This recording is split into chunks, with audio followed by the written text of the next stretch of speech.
now that we've looked at the different types of cells, the prokaryotes versus eukaryotes, we're going to look a little more in depth at the eukaryote structure. So, the cytoplasm contains various structures in a typical eukaryotic cell. We have all of these organelles or structures within it. And so in this diagram, you'll see a lot of them, the structures just being a single structure, but a lot of them, in a lot of eukaryotic cells, there's actually multiple of the same structure. But just to keep the images cleaner and easier to understand, there's only one in the picture. So starting off, the plasma membrane forms a barrier from between the inside of the cell and the environment. It will protect and support the cell, and it also controls what enters and leaves the cell. It does this by being selectively or semi-permeable, meaning that it only allows certain substances to pass through, and it will prevent other substances from entering or leaving the cell.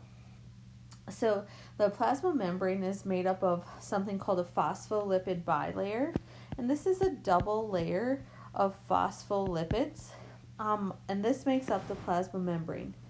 Each phospholipid has a head and two tails, and the tails are what we call hydrophobic, or they fear water, and they're located on the inside of the membrane. And then the hydrophilic portion loves the water, and this would be the head. And so just basically a phospholipid has the head structure and two tails. The head, tails, and the tails are phobic, fearing, and the heads are philic, which is loving. And so the heads point towards the outside of the membrane, either into the cytoplasm or the fluids surrounding the cell. So only really small and hydrophobic molecules can enter that area of the phospholipid. This is because the hydrophobic interior is there's no water in there. So if the molecule liked water, it wouldn't be able to survive in there because there wouldn't be any water. So those hydrophilic molecules, they cannot pass through that membrane unless they receive some sort of help. And in our next video, we'll really get into details about that. So here we have a more detailed image of the phospholipid bilayer. This image right here shows you kind of at the molecular level what it looks like. So each of the gray and red and black balls represent atoms. And so this would be our head region. And then we have the two tails. And so you can see that we have the two sheets divided right here. And the tails point towards one another because that's the hydrophobic region. And the heads are either on the cell side or the environment, where they can come into contact with water. So there will also be some other molecules in that plasma membrane, such as lipids and proteins. And so sometimes the lipid cholesterol is located in there, and their job is to help the plasma membrane keep its shape. And then the proteins, their job is to help move substances across the membrane, especially hydrophilic substances, the substances that like the water. So from the plasma membrane on the exterior or external side, we can have some extensions. These extensions generally help the organism move. So the long whip-like extension that you see here is called a flagella, and again, it helps the organism move. Or you can have these short little hair-like projections, and they also help the organism move. So these are cilia on the lungs, actually, and they sweep foreign particles and mucus towards the mouth and the nose. So moving away from the plasma membrane and more to the interior, we have the cytoplasm and the cytoskeleton. So everything inside the plasma membrane is referred to as the cytoplasm, and we've talked about how the cytosol is located as part of the cytoplasm, and that's the water that makes up about 2/3 of the cell's weight. So the functions of the cytoplasm has about 3 of them. Its first one is to suspend or hang the organelles so they're not crashing into one another. The cytoplasm will also push outward against that plasma membrane to help the cell keep its shape and prevent it from collapsing in on itself. And it also provides the site for many biochemical reactions that happen within the cell. Also in the cytoplasm, we have the cytoskeleton. This is a structure made up of filaments and tubules. And that provides the cell with an internal framework, and it helps the cell maintain its shape. It literally is like a skeleton, and so you can see up in this diagram that these would kind of a spindly fiber looking thing, and these red structures are those microtubules and filaments. They also can hold organelles in place within the cytoplasm. The nucleus is the biggest organelle, or largest, and it's the cell's control center. It controls which proteins a cell makes. So not every cell makes the same protein. And remember, there's different kinds of cells, each with their own jobs. Within the the nucleus is most of the cell's DNA. And the DNA can be made up into chromosomes, and it gets encoded with genetic instructions for making those proteins. A cell's main job is to make proteins. So the nucleus here is this purple structure, and you'll notice deep within the nucleus we have this other sphere. This is the nucleolus, and its job is to make the ribosomes. Lastly, we have the nuclear envelope, which is not really shown in this diagram, but this surrounds the nucleus, and it's porous, so it has holes in it.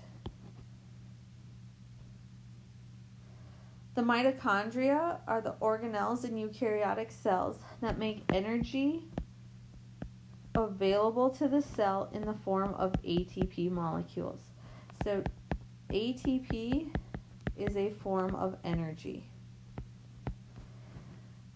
These are sometimes referred to as the power plants of the cell, and they take glucose and they break it down in order to get to ATP. Mitochondria actually contain their own set of DNA, and we'll talk about that in a little bit. So ATP is an energy-carrying molecule that cells use to power their metabolic processes. When we look at something called, with containing its own DNA, like mitochondria, we call that the endosymbiotic theory. This is a theory that eukaryotic organelles, such as mitochondria, evolved from ancient free-living prokaryotes that invaded eukaryotic cells. So the ancient prokaryotes infected the larger prokaryotic cells, and the two organisms developed a symbiotic or beneficial relationship. So each of the prokaryotes, the big ones and the small ones, benefited from living together. The larger cell provided the smaller prokaryote a place to live, and the larger prokaryotes got extra energy from the smaller prokaryotes. So there's a couple organelles, the mitochondria is one, that have their own DNA and seem to have evolved with this endosymbiotic theory. The endoplasmic reticulum, or ER, is an organelle in eukaryotic cells that help make and transport proteins and lipids. And there are two types of endoplasmic reticulums. We have the rough ER and the smooth ER. The rough ER is an organelle that provides the framework or a site for ribosomes to attach. So they will be studded with ribosomes. So if you look here at the diagram, on the blue, you can see the darker blue dots. Those would be the rough ER, and the dots would represent the ribosomes. So what happens is they'll make proteins there, and bits of that endoplasmic reticulum membrane will pinch off to form tiny sacs around those proteins, and we call those vesicles. And those vesicles will then move within the cell. The smooth ER is an organelle that makes lipids and stores substances. It also has some other roles. And I remember that the smooth ER makes lipids because remember, lipids are like oils or butter, and oils and butters are smooth and slippery, like the smooth ER. The smooth ER does not have ribosomes. And so you can see that in this diagram over here is that there's no ribosomes, or there's darker blue dots on there, so that's the smooth ER. And a ribosome, I think we've talked about a couple times in these various videos, and ribosomes are small organelles where proteins are made. And they contain RNA. Ribosomes are made up of RNA. And their job is to assemble and join amino acids to make proteins. And so ribosomes can be found alone or in groups within the cytoplasm, and they can also be located on the rough ER.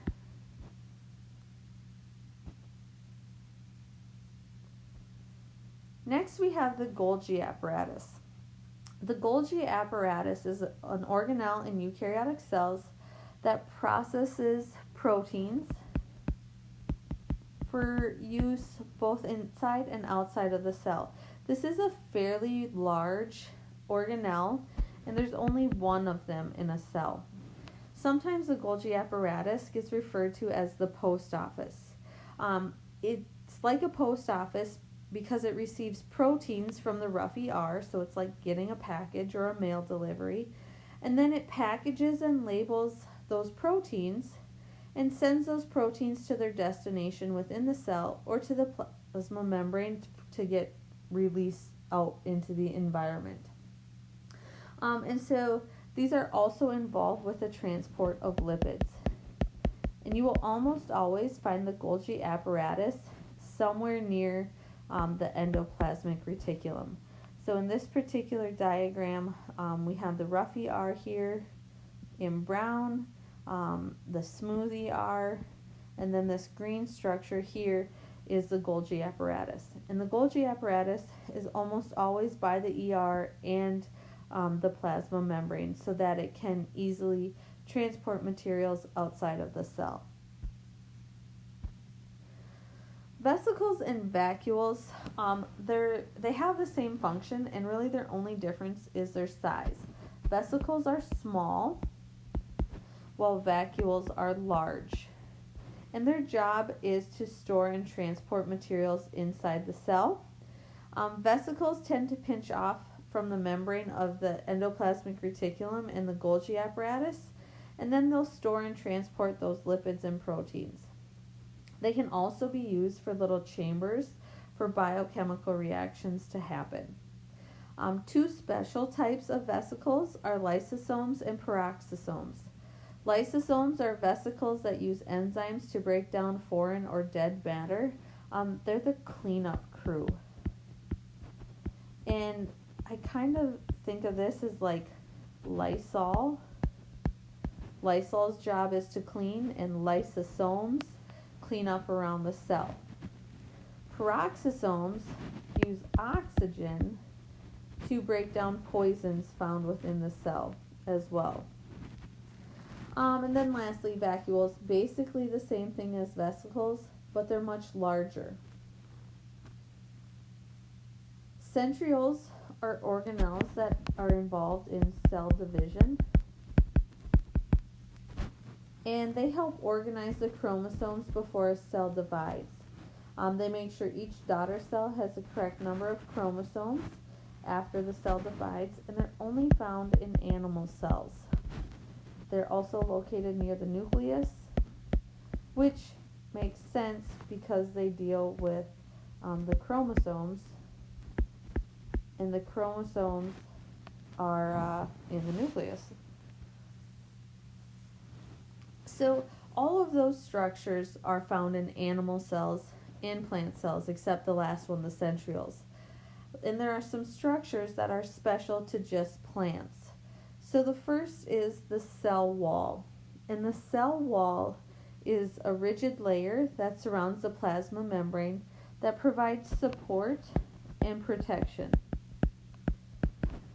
There are tiny holes in the cell wall that allow water and nutrients and other substances to enter or leave the cell. The main compound that makes up the cell wall is called cellulose, and cellulose is a very tough fiber.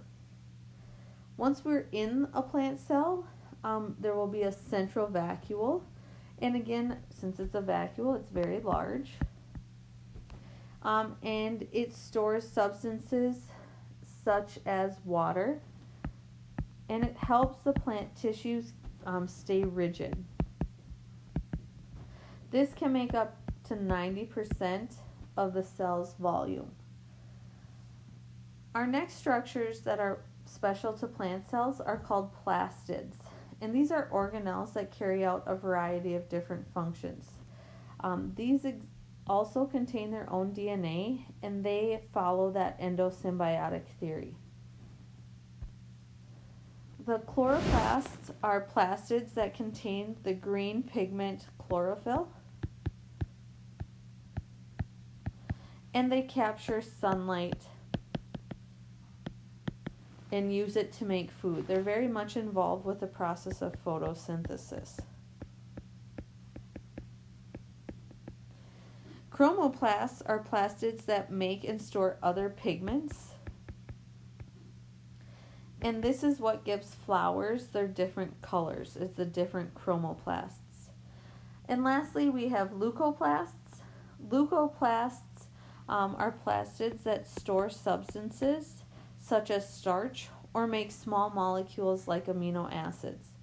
So all three of these plastids end with the suffix plast.